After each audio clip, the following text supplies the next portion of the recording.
ఒకరోజు ద్వారకలో శ్రీకృష్ణుడు ప్రశాంతంగా విశ్రాంతి తీసుకుంటున్నాడు. అదే సమయంలో యుద్ధానికి మద్దతు కోసం అర్జునుడు మరియు దుర్యోధనుడు ద్వారకకు వచ్చారు. దుర్యోధనుడు కృష్ణుడు తలవైపు నిలబడ్డాడు. అర్జునుడు మాత్రం నిశ్శబ్దంగా కృష్ణుడు పాదాల దగ్గర కూర్చున్నాడు. కృష్ణుడు మేల్కొన్నప్పుడు ముందుగా చూసింది అర్జునుడినే. ఎందుకంటే అహంకారం కళ్ళకు కనిపించదు, భక్తి మాత్రం ముందే కనిపిస్తుంది.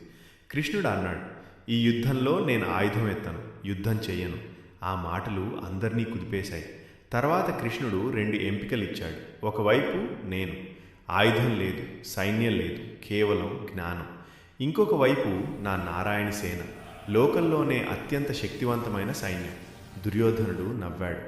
ఆయుధం లేని కృష్ణుడు నాకెందుకు అని సైన్యాన్ని ఎంచుకున్నాడు. అర్జునుడు మాత్రం చేతులు జోడించి అన్నాడు, నాకు మీరు చాలు కృష్ణ. ఆ క్షణంలోనే యుద్ధ ఫలితం ఆ క్షణంలోనే నిర్ణయించబడింది. ఎందుకంటే యుద్ధాలు సైన్యాలతో గెలవబడవు, ధర్మంతో గెలవబడతాయి. కృష్ణుడు ఆయుధం ఎత్తలేదు, కానీ విజయానికి కారణమయ్యాడు.